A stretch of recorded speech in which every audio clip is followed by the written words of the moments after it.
پودینہ کا نام آپ نے ضرور سنا ہوگا، چونکہ دوستوں پودینہ ایک ایسی چیز ہے جو ہر کچن میں، ہر کھانے والے گھر میں موجود ہوتا ہے، ہفتے میں 1-2 بار اس کی ضرورت پڑتی ہے، لیکن اس پودینے کے بارے میں جو اہم جانکاری ہے وہ بہت کم لوگوں کو ہے۔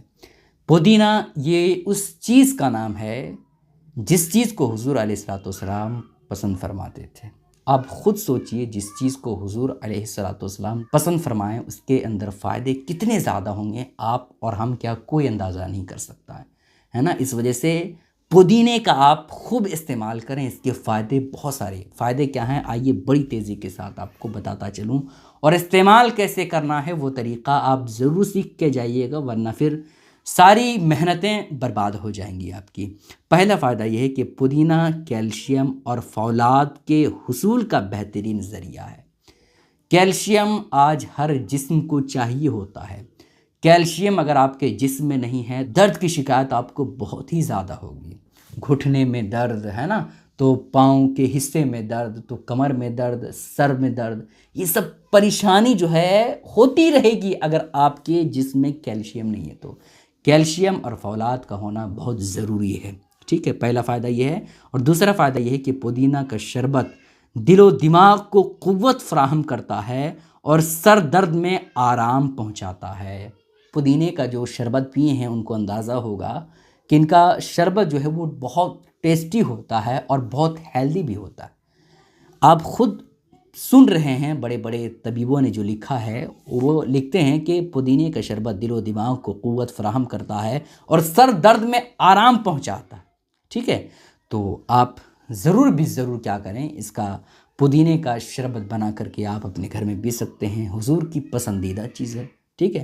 اس کے بعد یہ ہے کہ پودینے کا استعمال معدے کے نظام کو درست کرتا ہے۔ معدہ اگر آپ کا اچھا نہیں ہے، یعنی اگر ہاضمہ آپ کا اچھا نہیں ہے، تو ایسی کیفیت میں آپ کو بہت ساری دقتوں کا سامنا کرنا پڑے گا۔ اگزامپل، اگر آپ کا معدہ صحیح نہیں رہے گا، آپ کا نظام ہاضمہ صحیح نہیں رہے گا، تو ایسی کیفیت میں آپ کا پیٹ خراب رہے گا، آپ ٹوائلٹ صحیح سے نہیں کر پائیں گے، ہے نا، اور اس کی وجہ سے جب کھانا صحیح طور پر ہضم نہیں ہوگا تو ایسی کیفیت میں جسم میں جو چیزیں بننے والی ہوتی ہے، خون ہو گیا اور دوسری چیزیں ہوتی ہے، وہ نہیں بن پائے گا، تو ایسی کیفیت میں آپ کو دقتوں کا سامنا کرنا پڑے گا، ٹھیک ہے۔ تو معدے کو اگر آپ صحیح رکھنا چاہتے ہیں تو ایسی کیفیت میں آپ کیا کریں، پودینے کا استعمال کریں۔ اس کے بعد یہ ہے کہ دمہ کے مریضوں کے لیے اس کا استعمال کارآمد ہے۔ دمہ کی بیماری یہ بہت بڑی بیماری ہے۔ دمہ بہت سارے لوگوں کو آج کل ہو رہی ہے یہ بیماری، اللہ نہ کرے کہ یہ بیماری کسی کو ہو، لیکن اس بیماری میں اگر کوئی پودینے کا استعمال کرتا ہے تو اس بیماری کو دور کرنے میں پودینے کا ایک اہم رول ہوتا ہے، ٹھیک ہے۔ اس کے بعد فائدہ یہ ہے کہ خون میں موجود فاسد مادوں کو خارج کرتا ہے۔ عام طور پر جو بیماریاں انسان کو لاحق ہوتی ہیں نا، وہ خون کی گندگی کی وجہ سے خراب ہوتی ہے۔ جس کا خون صاف نہیں رہتا ہے وہ لوگ زیادہ تر ڈاکٹروں کے چکر میں پڑے رہتے ہیں، اور اسی کیفیت میں دوائیاں وہ لوگ کھاتے ہیں، پھر بھی ان کی طبیعت صحیح نہیں رہتی ہے۔ تو آپ چاہتے ہیں کہ آپ بیماریوں سے دور رہیں، تو ایسی کیفیت میں پہلے خون کو صاف کریں، اور خون کو صاف کرنے کا یہ مطلب نہیں کہ آپ خون ہی کو بالکل جسم سے جدا کریں، نہیں۔ خون کو صاف کرنے کا طریقہ یہ ہے کہ خون کے صاف کرنے کے جو آلات ہمیں بتائے ہیں ڈاکٹروں نے، جیسے پودینے کا آپ استعمال کریں اور دوسری چیزوں کا استعمال کریں، پھل فروٹ کا استعمال کریں، تو اس سے خون جو وہ تازہ ہوتا ہے، اور جو خراب خون ہے وہ بالکل اچھا خون میں بدل جاتا ہے، ٹھیک ہے۔ تو یہ کچھ فائدے تھے دوستوں پودینہ کے استعمال سے۔ اب اسے استعمال کیسے کرنا ہے وہ بھی آپ سنیں۔